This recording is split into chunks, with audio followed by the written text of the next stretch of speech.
Okay, can you guys hear me? We can go ahead and get started. First off, I want to congratulate everybody for attending this session. I know there's another BizTalk session going on at the same time here on Platform as a Service. You guys made the right decision, so welcome. I do want to point out to make sure you go and view that session online. It's the introduction to the Platform as a Service EDI offering, which has some cool, exciting stuff.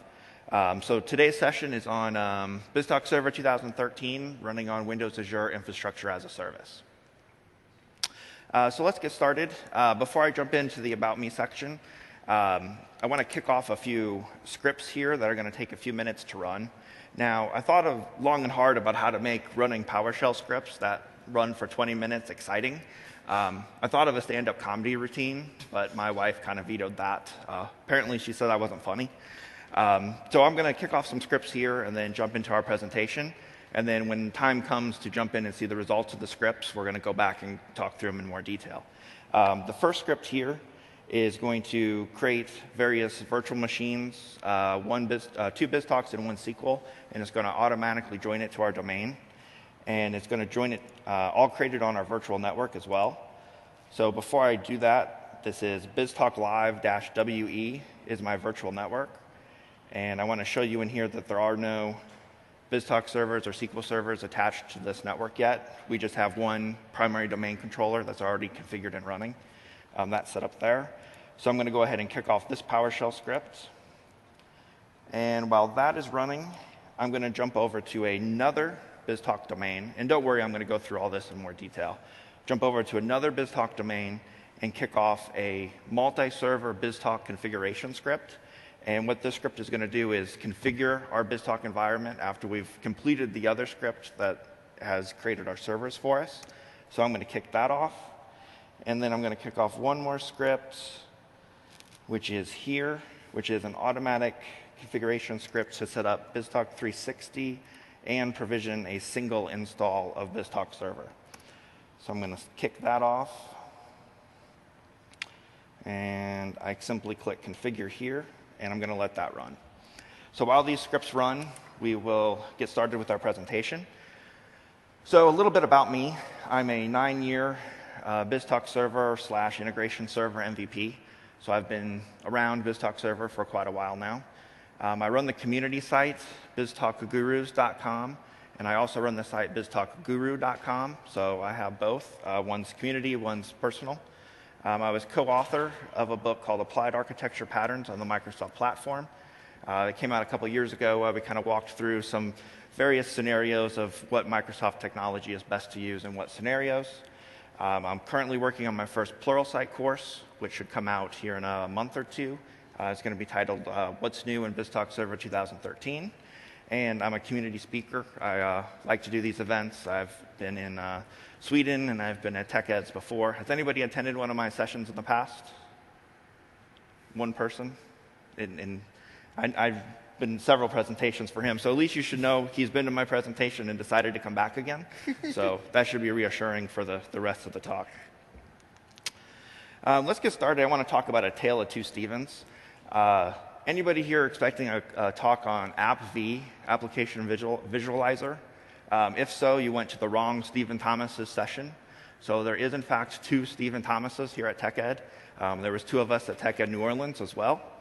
That's one of the reasons why everyone has, well, why do I always put the W in my name? I always sign it with the W. Just so happens I ran into multiple occasions where there's more than one Stephen Thomas. And then sometimes it has its privileges. So I was attending a conference in Seattle a couple months ago, called up to the hotel and wanted to use my hotel vouchers for some free nights. And the guy's like, oh yeah, Stephen Thomas, we'll override the capacity controls. You can use your vouchers, no problem. He's like, yeah, I just checked you in. He's like, here's your dry cleaning. And I'm like, oh, that's not me. And he's like, oh. So he had the wrong Stephen Thomas. But luckily that Stephen Thomas was friendly to the staff, and I got to use my vouchers.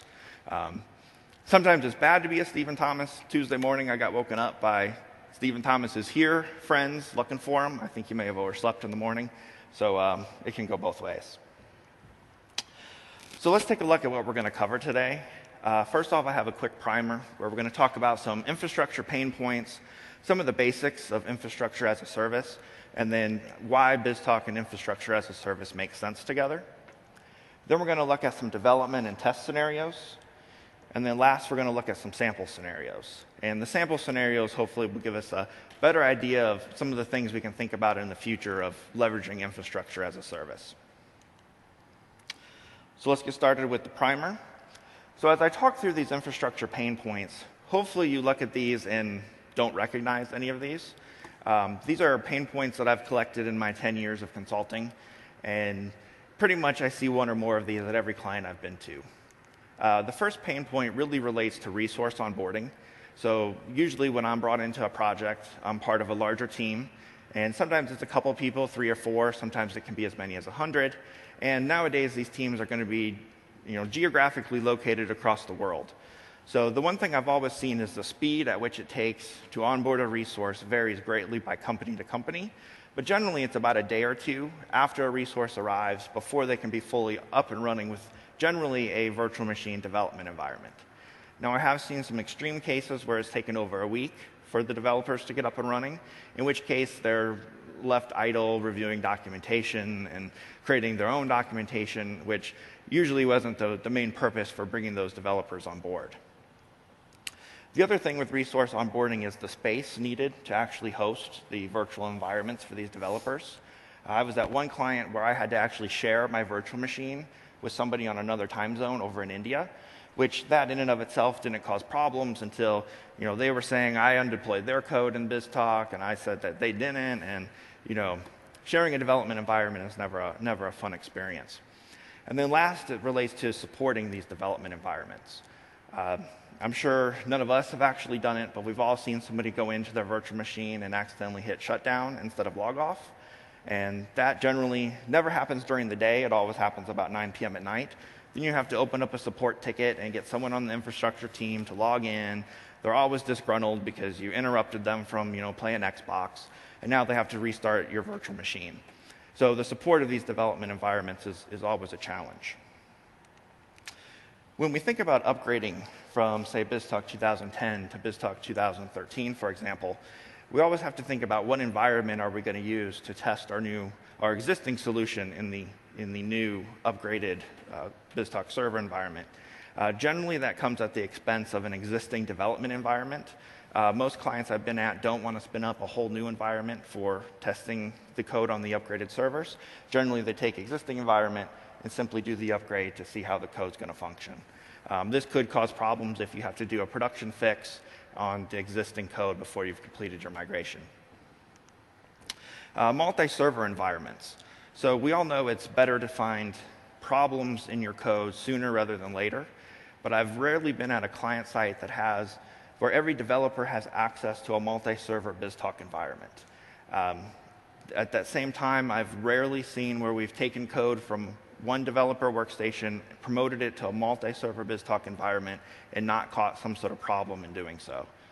Generally, those problems are in the deployment process, the deployment process itself. Something was overlooked that only works on a multi-server environment. But nevertheless, developers having access to a full BizTalk multi-server environment sooner rather than later is always going to be a good thing. Something else is short-lived solutions. Occasionally when companies merge, there'll be projects that needed to be integrated for a short period of time. So you've purchased another company, you need an integration solution for 3 months, 6 months, something that eventually will go away. The current infrastructure model doesn't really support something not living past several years, especially in the US, as they have different tax classifications for purchasing hardware. So short-lived solutions tend to be a challenge. And then bursting scenarios. I know in the US, it's the day after Thanksgiving is the big holiday. In the UK, I believe it's Boxing Day, and in Canada, it's Boxing Day. I'm not sure what's big around here. But how to handle from an infrastructure perspective when you need 3, 4, or 10 times that scale for a short period of time is always a challenge. So let's take a look at what is Windows Azure Infrastructure as a Service. So one of the main goals of infrastructure as a service is, frankly, just to make infrastructure easy. So we've exposed it through a portal, and we've exposed pieces that developers are used to working with, virtual networks, virtual machines, and we're all about making it easy. It's all about Microsoft's pay-per-use infrastructure offering, which means if I need a server today, I can spin it up. If I don't need that server tomorrow, I can delete it, and I'm only charged for the time at which I use that actual server. I don't have to go through corporate IT and get approval and a budget and a plan to have this server for 3 months down the road in order to spin it up and do some isolation testing. It has two main key components, and that's the virtual machines, which I think we're all familiar with, and then the virtual networks. The virtual networks are really there to tie virtual machines together inside of Windows Azure. And then with the virtual networks, you can create bridges from your Azure virtual network to your on-premise data centers. And really what this is about is enabling developers to take control over their infrastructure. So with this, developers can create their own virtual machines that in the past would have to go through IT in order to local infrastructure in order to get that done. And it's really about eliminating the I don't have an environment for that.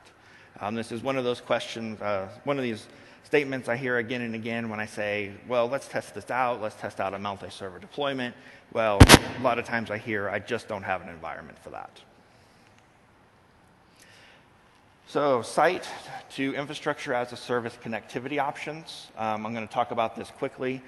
We have VPN connectivity options, which allow us to bridge our on-premise data center with our Windows Azure virtual networks. We have point-to-site, which is very easy to set up. It's a software-based VPN solution. You can set that up in 10 or 15 minutes to allow one computer on your network to connect to your virtual network in Azure. And then there's site-to-site connectivity options. There's a software-based site-to-site connectivity option and a more in-depth hardware router-based solution. Whenever we talk about site-to-site, Microsoft generally says you need to involve IT Pro, which I know I'm not IT Pro, so I've not attempted any sort of site-to-site connectivity. In addition to the VPN options, we also have traditional connectivity options. So we can use the service bus to bridge between Windows Azure and on-premise data centers, as well as other protocols such as SFTP, FTP, and HTTP. Any other way you would communicate with existing trading partners, you could use that to communicate with your Windows Azure BizTalk servers. So why BizTalk and infrastructure as a service? So I consider this one of the biggest wows to BizTalk server in the past 10 years. It's quite simply because up until now, I've only had full control over my application code, which is my orchestrations, my binding files, and I've had very little influence on the infrastructure at which my applications get to run on. And that can sometimes cause a problem because it's hard to convince somebody that I need a multi-server environment.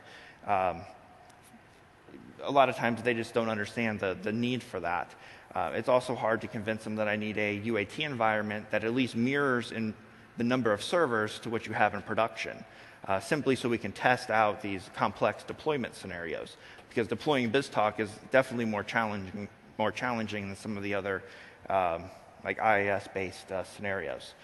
So with infrastructure as a service, now me as a developer can take control over my own infrastructure.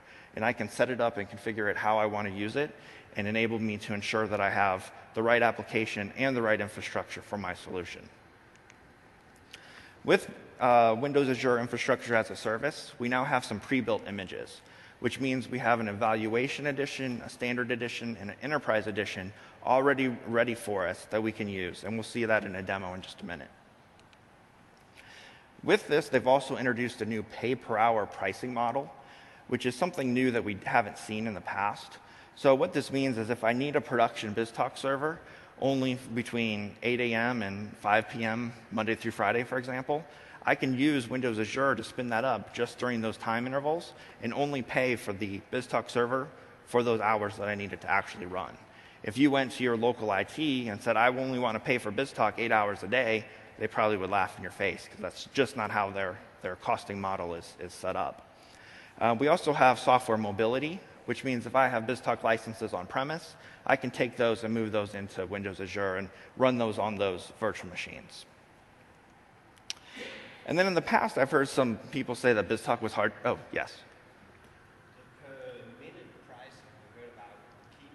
Is that just dev test on your MSDN subscription? I believe the question was about permanent pricing. Permanent pricing is across the board, I believe. The pricing discounts is only for MSDN account, but that is an across the board as far as I know. So if I play with this, it will not be per hour, or it It'd be permanent, correct. Just like stopping the virtual machines is a across the board change as well. So in the past, people have talked about BizTalk being hard to install. Well, now you can spin up a pre-built image and have BizTalk set up and running in a very short amount of time. In the past, you used to have to allocate at least 8 hours to set up a new BizTalk environment. So let's talk about some development and testing scenarios. So along the same lines of the per-minute billing, there was some recent new announcements that dramatically changes the way we think of infrastructure as a service. First off is the no charge for stopped virtual machines. Prior to this, if you left a virtual machine stopped, you would continue to be charged for the full usage of that virtual machine. Has anybody like me gotten a bill for like $100 and wondered why? Yeah, definitely. I got called into the vice president's office and got yelled at pretty bad for an $80 bill for a large virtual machine. And she just was really coming down on me. She's like, that's a pair of shoes. And for those of you who know, my wife's the vice president. So she watches those bills, so now I don't have to worry about it anymore. No charge, stop VMs. We have the permanent billing. So like you said, I think these are going to be across-the-board changes that don't apply specifically to MSDN privileges. So we have the permanent billing. And then the free trial has changed a little bit from what it was before. I'm not sure if it's tweaked differently for euros and pounds, but in the US, the free trial is now you get $200 for 1 month, and you can spend it however you want during that month. In the past, it was a 3-month free trial, so it's been cut down to a month. Now, there are some changes that are specific to MSDN users, and they've also switched to a cash model as opposed to what we had before with X number of units for each individual Azure service. So now we have the cash model. Your first month, you get an extra $50. With that, they announced virtual machine pricing discounts of 33%, and this is only for virtual machines that are created and running under your MSDN subscription. So these have to be under that subscription. Services, I think, are discounted 25%. And all premium disks, this is the big one which relates specifically to like a BizTalk Enterprise, for example. All premium disks that are created under your MSDN subscription are charged at the base VM price, which means a large BizTalk Enterprise that the street price would be $8 or $9 an hour would now be 24 cents an hour after your 33% discount. The other big thing was we can now legally use MSDN software on our Windows Azure virtual machines. That's a huge plus. Up until now, it was confusing and challenging. That's all better.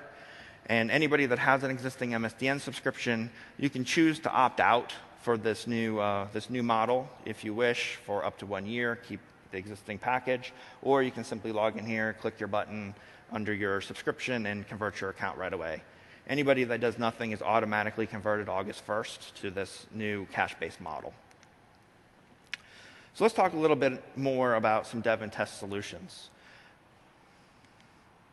So we already talked about, we have pre-built images, which allow us to quickly get up and running with what Microsoft thinks is an ideal BizTalk Evaluation Edition or a BizTalk Enterprise Edition. But we also have the ability to create our own custom images, which allows us to take our enterprise copy of Windows that we use for every server we create on our virtual machine and apply that as an image inside Windows Azure. So a new developer can come in and get our own corporate image and use that to create their own virtual machine. Another thing you can do with this custom images is, if you're like me, the very first thing you do when you install Windows 2012 is install Classic Shell, so I can have my start menu back. So now we can create a custom image. So every time I create a new virtual machine that's a base Windows 2012 install, I already have Classic Shell running on there for me. We have an API for extensions. So if we don't like the Windows Azure Management Portal, we can extend that. Almost everything is accessible via a REST API. And our last demo, we'll take a look at how we can use BizTalk Server, new REST support to help extend this for us. Dev and test, a lot of it's included with MSDN subscriptions. Almost every project I've been on, all the developers are covered under an MSDN license, which now gives them full access to at least some Windows Azure on a monthly basis. And then we talked about before about a lead time coming into a new project of a couple days or up to a week. Now we have to allocate at least 7 minutes if we want to create a new BizTalk environment. So multiple days are now down to 7 minutes. Out of server space, not likely to happen. We're using the global resources of the Windows Azure data centers. So we have more than enough space and capacity than we need. There have been some instances where some data centers won't allow some types of virtual machines to be created there. They're simply out of capacity for that type of resource in that data center.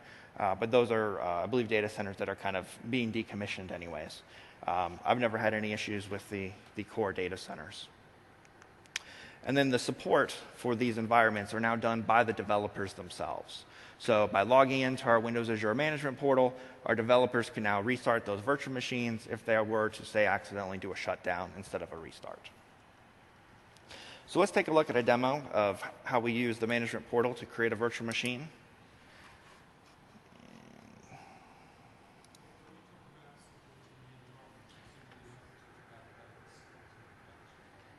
I'm sorry, can you say that a little louder?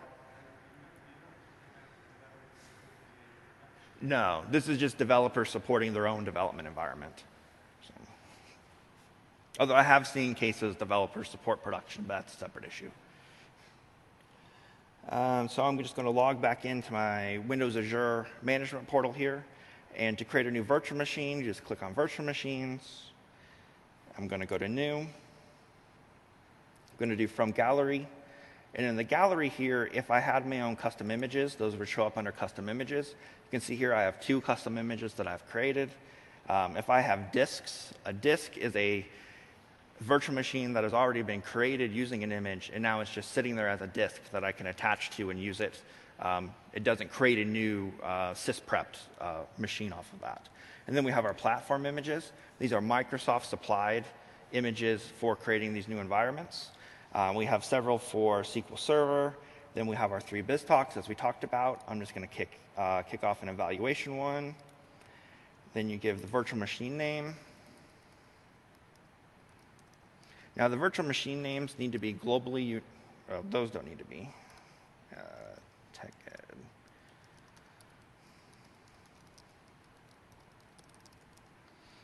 The username, they used to have everything hard-coded to administrator as a username. Now, supplying a non-administrator username is now required for security reasons. Then the DNS name. The DNS name has to be globally unique across all of Windows Azure, which is why you'll see me put some random numbers generally at the end of it. And I got the green check mark, so that tells me that, yes, in fact, this DNS is available.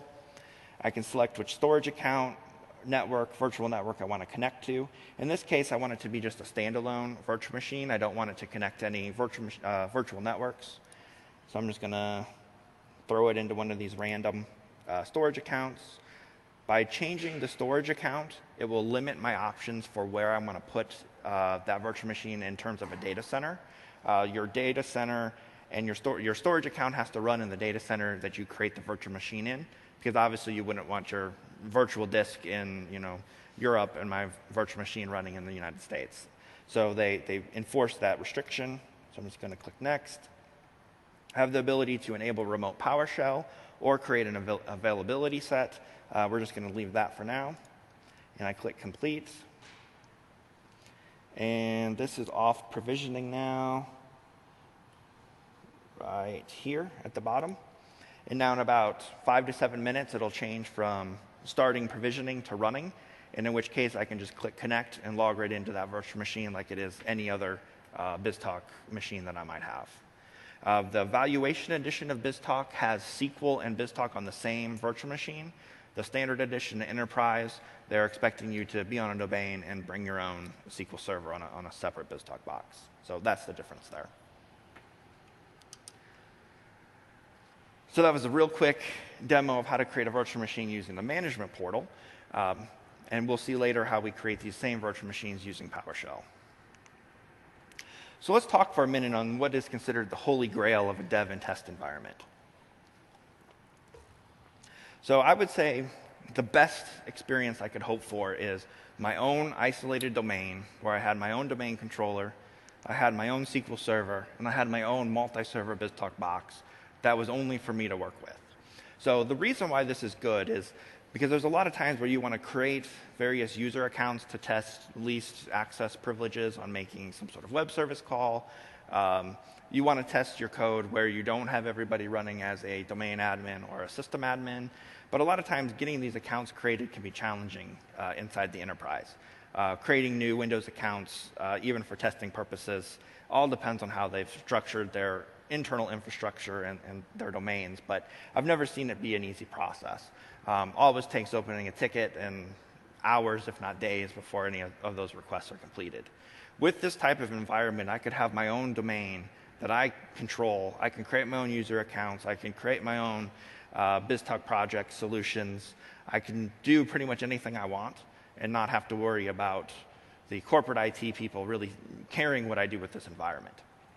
And what's more important is if I do something really silly, like delete the message box database, which I have gotten calls for developers that have done that before, the developer can recreate this environment themselves. I don't have to go through corporate IT again to get them to reimage or recreate that virtual machine. So how do we get to this holy grail of a multi-server BizTalk environment? So what we really want to get to is a one-click configuration experience. We want to kick off a PowerShell script or some sort of script and come back 45 minutes later and have that environment ready for us. Now, we can do that with using various different tools, and it'll end up being a combination of all these tools to get there. So today, I'm to the point where I can create the whole environment, the domain, BizTalk, SQL, everybody joins the domain, but to actually configure the BizTalk server using the new BizTalk provisioning tool, which we'll talk about in a minute, I still have to log into those BizTalk boxes to do that. So right now, we're at a one-click plus about 10 minutes of manual configuration to get to our holy grail. I think very soon, another month or so, we have Microsoft working on it as well. We will be to a true one-click end-to-end deployment process for this. So we can use PowerShell, we can use custom images, we can use a concept called bootstrapping to help us download code at the time that the virtual machine is provisioned, along with remote PowerShell to help us create our environments, and then the BizTalk provisioning tool to help us configure those multi-server BizTalk environments. And the real goal of this is something that's repeatable, that's resizable if we need it, and that's something that's available right now. So that's really what we're trying to get to here. So let's talk a little bit more about this BizTalk provisioning tool. This is installed on all the virtual machines that you create using Windows Azure. So I use the Evaluation Edition. It's going to create a folder called BizTalk Provisioning on the C drive, and that's going to have this new BizTalk provisioning tool. This is a command line tool, and there's two components to it. There's a service that needs to run on the BizTalk box, and then there's a client tool that needs to run on one of the BizTalk boxes. So the service needs to run on every BizTalk server in your group. Once you start all those services up, you run the client on one of your BizTalk servers to configure your whole group. And this uses a simple XML configuration file. I'll say simple as in a relative term, as compared to importing the BizTalk server configuration file. This is definitely a simpler, streamlined approach to that. It will use this XML configuration file to automatically create your whole BizTalk environment. And this is one of those scripts that I kicked off in the beginning that I said we're going to go back to and look in just a moment. So we'll take a look at what all this looks like in just a second. So that leads us into our demo. So what I'm going to do here is first I'm going to look at the scripts we use to actually create our environment. And then I'm going to take a look at what it takes to use this BizTalk provisioning tool to further build out that environment. So for starters, I'm going to start with PowerShell. Make that a little bit bigger there. Now, this was the script I created when we first started, and you can see here there was no errors when this ran. I'm going to jump over and show you my latest script that creates both the domain controller and the servers, the BizTalk servers and SQL servers. I didn't run this one because this script takes 45 minutes end-to-end to run, and we just didn't have that amount of time here. What this script does at a high level is it creates our virtual machine here, which is going to be our domain controller. And the difference between the domain controller and all the servers that we join to the domain is that this one has to have a loopback adapter for the DNS, as opposed to the other servers when they join this domain. We want to use the DNS of this primary domain controller for its network card, network DNS configuration. So this is using a loopback adapter when it's created, and then obviously there's no code in here to have this virtual machine join the domain because it doesn't exist yet. Now, after this virtual machine is created here, here's where we do some remote PowerShell. And this remote PowerShell work actually creates and configures the whole domain for us. So this is going to install the Active Directory domain service, and it's going to promote this box to be a domain controller. And it's all using these configuration parameters here, which is all listed in a variables file. Everything's pretty self-explanatory. Domain name is like your domain name, and password is going to be your domain password and your user passwords. But the key here is it's doing all this automatically for us. And then once Active Directory is installed, well, I have it come in here and create all our BizTalk domain users and our domain groups, and then add those users to our domain groups for us. So all that happens automatically. And then I also add our domain admin as a BizTalk server admin as well. So by the time this script is finished, I have a fully set up and configured domain controller with all our BizTalk accounts and users all ready to go. So when this script is done, I would run my next script here, which is going to create my SQL and my 2 BizTalk boxes. Now, the difference here is when I create the virtual machine, I am passing in the domain to join and the domain username and password. So this virtual machine is going to automatically join the domain when it's provisioned. Now, in addition to joining the domain, I have some different remote PowerShell work that I do here. So here on the BizTalk boxes, the first thing I want to do is I'm going to shut down the firewall. Now, the reason I'm doing this is so I can run the BizTalk provisioning tool without having to worry about any firewall issues. This is local on my domain, so I can do that on here. In an ideal world, I'd want to just open up the port that I needed for that provisioning tool. I just went ahead and disabled the whole firewall just for the sake of the demo purposes. But then on the SQL box, I want to do things a little bit differently. So on the SQL box, I also need to take our domain admin and make him a sysadmin on our SQL Server box. And that's so when I run the BizTalk provisioning tool, our domain admin has the correct rights on SQL Server to finish the configuration. So I do that here in PowerShell as well by simply adding the username, the domain user as a sysadmin. So at the end of both of these scripts, I have my full domain set up, configured, all ready to run, except for the BizTalk actually being configured. So that's when I would use my BizTalk configuring tool. So at this point, I would log into my second BizTalk box, start up the service. I would log into my first BizTalk box and start up the service, which I've done here. I've launched, it's under, let's see, the BizTalk provisioning folder. And this is, like I said, on every BizTalk box. You don't want to move any code out of BizTalk_provisioning. There's some, I guess, hard-coded values that are associated with this. And then you would simply launch up this service. And then you would simply launch the client like I did at the beginning. And you just launch client and pass in the multi-node configuration file. Now let's take a look at that configuration file. So it looks like this, global configuration data. And here we set up the database name, the features, the host, the servers for the default host, and then our service account details. So it's hopefully it'll make sense to anybody that's configured a BizTalk environment before. Here we simply spell out the SQL Server databases that we want to create. We have to put the fully qualified domain name of the SQL box that we're going to use for this configuration. Under features, we simply have Boolean values to what we want to install on each of those BizTalk boxes. I can either fire up BAM, or I can install the rules engine or B2B simply by changing false to true. And that will run on all those servers in our environment. I have the ability to create multiple hosts right here at the time of provisioning. So most people don't use the BizTalk server application host. Hopefully everybody uses more than one host. I can use this script to build those out right here when my environment's created. And I can specify which is my default host. And then here I specify all my service accounts. These are going to be the same service accounts that I've created in the PowerShell script that is already listed and already sitting there on my domain controller. And I saw in there it looked like there was a failure, so let's see what happened here. I only got my management database and my SSO database. I think my service crashed on the second box, which is what I saw happen earlier today. So we can, you can watch the recording from TechEd US, where this works beautifully. But it just runs the configuration script. Now at this point, you could simply back this out. All I would have to do is unconfigure BizTalk on this box, delete my databases, and I could just run it again, and it's just like it's from scratch. Or I could tear down the environment. Oh, yes? What about the hand association? It doesn't do that yet. Everything would be assigned to the default host. So you would have to go in and do that automatically. There's other scripts out there that can do that. It's not plugged in right now into this. So that's a good question, though.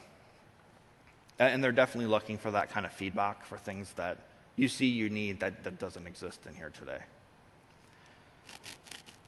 So with that, let's get back to our slides.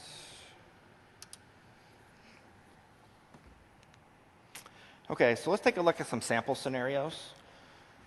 So what's different now when we take a look at some of these sample scenarios? Well, really what I feel makes it different now than what we had available to us before was this pay-per-hour licensing model. I think that really opens up a lot more different architectures, different scenarios that we might not have had before. Now, if you have a large BizTalk environment running 200 messages a second, this probably isn't going to pertain to you. But I have seen some smaller shops where they really do. They need BizTalk, they leverage BizTalk, but they don't need multiple BizTalk servers running 24/7 to accomplish what they need. I've been at multiple clients where they just really BizTalk's a 9 to 5 kind of processing engine. While users are on site, doing things, BizTalk is working. So we now have the pay-per-hour model that can help us, maybe build different solutions, better solutions, cheaper solutions for some clients. We also have our license mobility, which means maybe we have a BizTalk server that we're not using to its full potential in our data center. We can now take that license, put it in the cloud, maybe put it in a data center that's closer to customers to allow them to have a better experience integrating with our system. And we also have an easy scale-out process in the cloud. So if we want to add more RAM, we want to up our CPUs, that's very easy to do in Windows Azure. We can just log into our portal and change that. Does a restart, 3 minutes later, we're running with something bigger. A lot of times, again, this is a multi-day effort to get that same thing done on premise. And then we have our geographic locations. Windows Azure runs all throughout the world. I can deploy to Europe just as easily as I can deploy to the US. A lot of times, clients will have to deal with multiple vendors when they want to have data centers in multiple locations. Now with Windows Azure, it is a seamless experience across all the data centers. And then another thing is that this isn't going to be for every solution. As we think of some of these sample scenarios, it might pertain to you, but there's going to be 75% of cases that aren't going to be ready for what infrastructure as a service has to offer right now. So let's talk a little bit more about low utilization scenarios. And this could be something that's only needed during work hours. So when your users are running, your users are on site, you want your BizTalk to be running. Also could be like a short-lived solution. So we're buying a new company, we want to integrate with their software package until we take it down, 6 months down the road. How do we do that? How do we have infrastructure that's just going to live for 6 months? And then costing. A lot of times, or a few times I've been on projects where we have multi-tenant environments, and they want to have tenant A totally separate from tenant B from a costing perspective. Now with infrastructure as a service, we can very easily know on a monthly basis what it's going to cost to run that environment. And then compliance issues. There could be times where your code for solution A physically can't run on the same box as your code for server B or solution B because of compliance, permissions, who knows. Now with infrastructure as a service, we can easily spin up multiple BizTalk groups to handle any type of compliance issues. So what are these architectures going to look like? Option 1 is just simply our domain controller, a BizTalk and SQL. Option 2 is we might even have it all running on one box.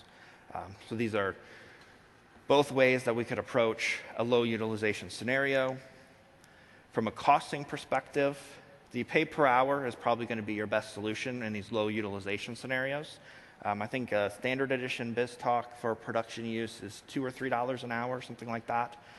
Where if you look at what it takes to get on board with BizTalk Standard, even after you provision all your infrastructure, it's definitely going to cost you more than a few dollars an hour initially to get running with it. Also give you a good chance to maybe help sell BizTalk for your enterprise. If everyone's like, well, we want BizTalk, we don't know what it can do, the pay per hour model is definitely good for that. You can upgrade and downgrade your hardware with a 3-minute outage, so we can just simply, on a single box scenario, we need more throughput, we can change it to a large VM instead of a small VM or a medium VM very quickly. And then we can also very easily schedule the whole environment to be shut down, so we're not charged for it anymore. You can schedule all that via PowerShell, bring it back up in the morning, very straightforward. So hybrid is a big theme here. There's a whole session, I think, on BizTalk hybrid solutions. Doesn't always mean a direct connection, which is something I want to kind of make sure people can think about. Sometimes it can be the service bus or FTP or HTTP that's going to connect your cloud to your on-premise. But we also have the options of the VPN-based solutions available to us. This could allow us to bring our endpoints closer to our customers. So we do a lot of business in Asia, but now we can put a BizTalk server in Asia for our customers to communicate with, then use the service bus to bring that data back to us. Another option might be for disaster recovery. We want to use our BizTalk in the cloud in the event that our BizTalk on-premise ceases to function for whatever reason. And what are these architectures going to look like? We would have our option 1, which is going to be our existing BizTalk on-premise. And we can spin up BizTalk servers in Asia and Europe to help facilitate integration with those customers, and then use the service bus to bring those messages back into us on our on-premise BizTalk server. Likewise, we could use BizTalk and SQL log shipping to ship our logs off to our remote BizTalk server running in Azure in the event that we need to recover for them. From a costing perspective, we have the pay-per-hour model, which is going to be probably the best for this. The log files, we can simply move them up to an Azure storage and then use them if we need them to recover from a BizTalk disaster, a BizTalk failure. And then another thing we can do is that we can set up these virtual machines in the existence for the disaster recovery scenario. We can set up these virtual machines, install our code on them, and then simply stop those virtual machines. So they're essentially there, ready for us to go, with just simply starting the machine and then importing and bringing up the logs. So the last one is going to be bursting and unlimited scale scenarios. So the options you have here are definitely going to be better if you can get site-to-site connectivity. So the more connectivity, the better. The more direct connectivity between BizTalk running in Azure and BizTalk running on-premise, the more options you're going to have. The pay-per-hour model is going to be best for this. It allows you to get extra capacity when you need it for a short amount of time. And then, just like we talked about before, you could set up these BizTalk servers. You could fully configure them and then stop them, and then only turn them on when you're going to need it. We can overflow messages to Windows Azure, which means when your on-premise system can't process all those messages, you could send them to Azure, either service bus queues or other types of load balancing, HTTP requests, however you need to get those messages to Windows Azure. Now, this is an example architecture of what it would look like if we're using Azure for a failover scenario or a burst scenario. I had I guess you would call it the privilege to work at a large electronic retailer the day after Thanksgiving. My wife wasn't too thrilled about it, but I got to work in their data center, and I got to watch the BizTalk server go from 8 messages a second up to 120 messages a second and sustain that rate for 8-10 hours. Now, that was a scenario that it took us, a team of about 5 or 6 people, 3 weeks before that day to get the infrastructure and solution prepared for that event. So that cost a lot of time. Obviously, you could argue, do you always want to scale your infrastructure to handle these types of bursting scenarios? In that specific scenario, BizTalk was essentially pulling messages off of a SQL queue, which would lend itself very good to exposing additional BizTalk processing through the cloud, through a service bus endpoint. This would have been an excellent example of exactly following this architecture, that we could have used infrastructure as a service in a much more cost-effective manner than what it took 6 resources over 3 weeks to develop. So we can have work group 1, work group 2, and we can add an unlimited number of independent work groups to process messages off our work queue. So costing model and something like this, you definitely want to look at the per hour usage for this. We could use our PowerShell scripts to even automatically configure new work groups to process the load if we needed them. Use site-to-site connectivity. That's going to be your best bet for pulling data off of some sort of internal processing queue. Best with queuing, because with the queuing, we have the ability to maybe have a small hiccup for half a second when we spin up a new environment. And so let's take a look at another demo. We talked before about how we can extend using the REST APIs. I didn't really know the best place to put it, this demo, but I wanted to make sure I showed it. So I plugged it in here at the end of the sample scenarios. And what we're going to do is use the new BizTalk REST adapter and use the REST adapter to do our integration, our communication with Windows Azure, so that our users don't need to know anything about the backend experience. So Microsoft has went through a lot of work to make the Windows Azure Management Portal pretty easy to use. But there's times where you might not want individual developers to have the certificates and the privileges to log into the Windows Azure Management Portal. But you still want them to be able to create a new virtual machine. So let me jump over to BizTalk box. So I've configured a BizTalk environment with the management certificate for Windows Azure, and I've set up my subscription ID on my send port. And what I've done is I've exposed a REST endpoint for an orchestration. The orchestration is going to then have all the logic needed to create a new virtual machine, and then the user will be able to log into that virtual machine. So from a receive perspective, I'm exposed a REST endpoint. Now I'm not going to go too much into what the REST adapter does, but I've exposed a query string parameter here called base name, which the user can simply provide a base name that they want to use to create that virtual machine. This is all that the user would need to know. They don't need to know anything about Azure. Today we might create it in Azure. Tomorrow we might create it in Amazon. User doesn't even need to know that. They just put in a base name and they're going to get back credential information for a virtual machine. Then from a SEM port perspective, here's where I have all my subscription information, and then security information. Here's where I have my certificate that's going to authenticate my REST requests against the Windows Azure Management Portal. And then I created my BizTalk orchestration here that then walks through the steps required to create a new virtual machine.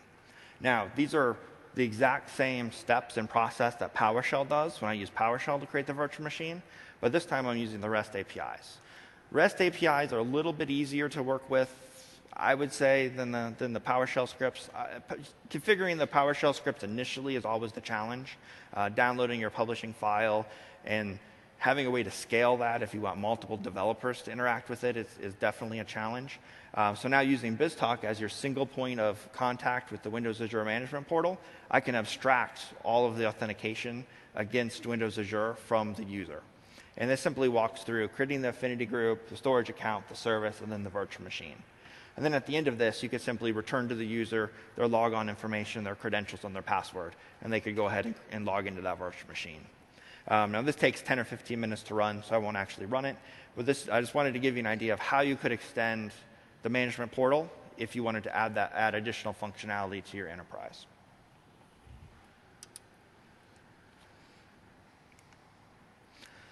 So as we start to wrap up the stuff I'm going to talk about, I want to go through some IaaS tips and tricks.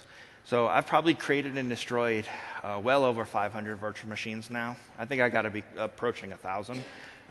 Simply in the way my main goal has been how to create and recreate these environments using PowerShell. So I churned through them pretty quick. So as we already saw, if you don't like the portal, use the APIs. I've also created a Windows form tool that allows you to copy VHDs from one account to another. And the tool also would take your virtual machines offline before they introduce the stopped virtual machine no charge feature. So if you don't like anything the portal does, you can create your own. I take great pride in being a drag and drop developer. It was a sad day when I finally sat down and said I have to learn PowerShell. So now I have to script something. I can't drag and drop it anymore. So I bit the bullet and learned some PowerShell basics. Another thing to point out is that the disks are only charged for your actual usage of the disk. So while you might provision a new VM with a 127 gigabyte OS disk, if you're only using 20 gigs of that, you're only charged for 20 gigs, which is nice. And then some properties can't be changed once the artifact is in use. So this relates specifically to virtual machines. So if you don't create your point-to-site VPN connectivity right away when you create the virtual machine, once you start adding machines to it, you can't edit those properties. So I know the Azure team is working on making those properties editable, but generally you need to put some thought into what you need to do when you create these new environments to make sure that it covers everything at the beginning. So with that, I'm going to jump over to Savana Kumar with BizTalk 360, and he's going to talk about using BizTalk 360 in infrastructure as a service. Hello, everybody. My name is Saravana Kumar, and I'm one of the MVPs for BizTalk Server since 2007, and I'm the founder of BizTalk 360. So the original idea for BizTalk 360 is mainly focused on the on-premise infrastructure. So once you have a BizTalk environment on-premise, once your application gets to production, there are a lot of operational challenges like giving read-only access to your support people, giving limited access to certain applications in your BizTalk environment, and when it comes to monitoring, like how you can monitor it easily. So there are a lot of operational challenges are taken care by BizTalk 360. So today I'm not going to go into detail about what BizTalk 360 does, since in the interest of the presentation, we're just going to show like how you can take advantage of BizTalk 360 in the Windows Azure IaaS model. So these are the core features of BizTalk 360. So as I mentioned, like you can give one of the core benefit is like if you wanted to support your BizTalk infrastructure without BizTalk people, then you can do it with BizTalk 360, and it provides governance auditing functionality. Like if somebody starts something or stops something, it's all audited, and you can go back and check it. And also, we provided like a much better security model, if you look at the way the BizTalk applications are supported, people need to have access to 7 or 8 different tools like a SQL Management Studio, BizTalk Admin Console, Performance Monitor, Message Box Viewer, BAM Portal, ESB Portal, etc. So we consolidate everything and bring it into one single application. And also we provide the ability to share environment. Like once you have something like a platform like BizTalk, you wanted to make most out of it, like by providing the platform to multiple business units. So you can do that in BizTalk 360. And the final point is around monitoring. It's very easy to configure monitoring. Say you wanted to monitor whether your receive location is started or orchestration is running, the disk is with the correct disk space, all those kind of things. So the end goal is basically like you need to provide one single tool for your operations. So once your application gets to production, how you can improve your efficiency. So it's 2-year-old product now, and it's used primarily on a lot of the on-premise BizTalk environment. But with the cloud, there is a unique challenge now. Like Stephen was showing a lot of demos. How are you going to get to those boxes? Like you need to provide all your developers with RDP access. That's the way you can get to those boxes. You know, if somebody wants to start a receive location or stop a host instance or whatever operation you are doing on the cloud VMs, so the only way you can do it now is through the RDP connection, which is not practical. Like once you start to scale up and you added a lot of VMs. And even during our demos, like we exchanged emails with the URL, username, password, with RDP access, all those kind of things. So in the future, you may want to eliminate all those things. With the BizTalk 360, what it does is it provides you like it's a full capabilities BizTalk 360 in the cloud is the very first thing. And it gives you like a web access to your environment. So you don't need to RDP into those boxes. You can just open up a browser, put the URL, and then you can access it. And you can do the full operation Whatever you wanted to do in those boxes, you can do it through the web interface. And there's no need to provide RDP access. That's a big win for, like if you have a lot of developers and you have a lot of VMs, then that process can become messy. So I'm just going to switch over to the demo machine. If you remember in the beginning, Steven just kicked off this single line script. So we recently introduced something called BizTalk 360 EC installer for cloud.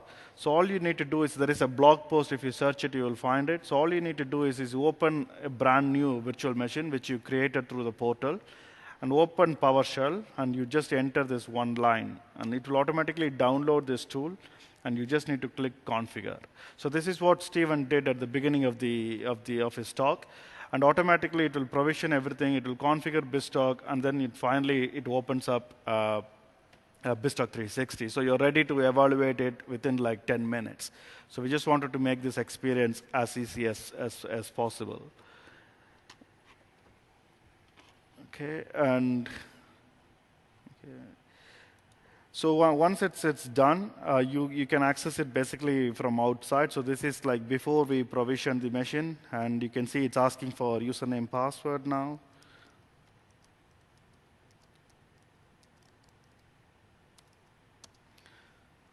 Okay, is it the right one? Is this the correct domain? Or?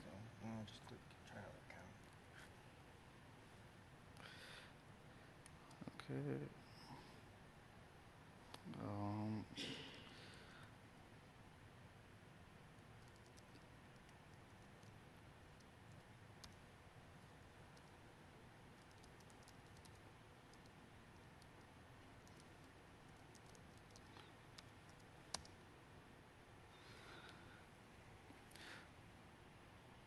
So once it's configured, like all you need to. So we're having some username access problem, but the idea is like once it's provisioned, like you can access it outside, and you should be able to completely operate your environment from a browser. And even if you got multi-server environments and you open up the right SQL ports, you should be able to manage all your BizTalk environment in the cloud. Here you go. I can't remember the passwords. I set it up for him. Yeah, so once it's done, so all you need is a browser, and then you just log into that box, and then using the web browser, you just monitor it. So that's all I have to talk. We'll just go to the final thing. Okay, so really what this hopefully shows you is that you can extend pretty much anything you can think of into this Windows Azure infrastructure as a service.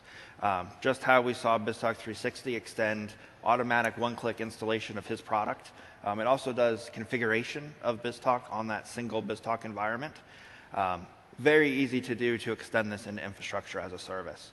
So as we think about other ways that we can use this, maybe at night at 3 a.m. when you do your nightly build, you automatically configure PowerShell scripts, kick off creating a new BizTalk test domain. That test domain also installs all your BizTalk code, runs all your unit tests, emails you a report of those unit tests. If everything is successful, automatically delete those virtual machines for you.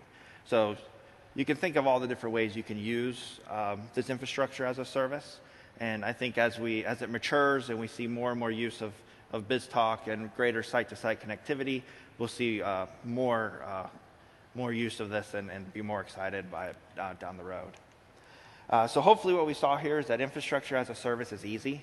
Using the management portal, very easy to create new virtual machines.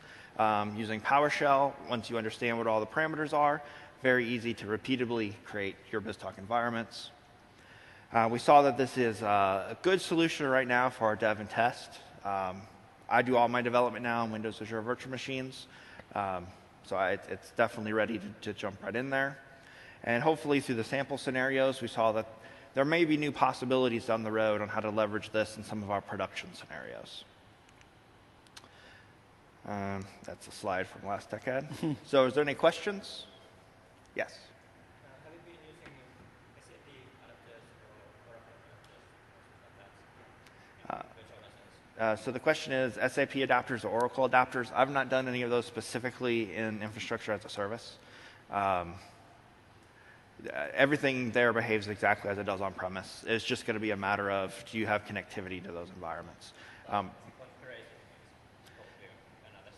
Correct. The issue you're going to have, and some of the things that they're working through, is how do we handle latency issues between a BizTalk running in the cloud and connectivity you might need to make to, say, a database on premise, which is why we didn't talk about, I have joining a BizTalk and IaaS with my on-premise BizTalk in the same group. Definitely going to have latency issues right now with stuff like that. So, any other questions? No? Okay. So as you saw in the beginning, my email is just me@biztalkguru.com. So feel free to email me with any questions. I'm going to put these scripts on biztalkgurus.com very soon. I'm still working on cleaning them up a bit. Really like us to get to the full one-click experience before I release them. But thank you guys for attending, and make sure you check out the PaaS session on the recording. Thank you.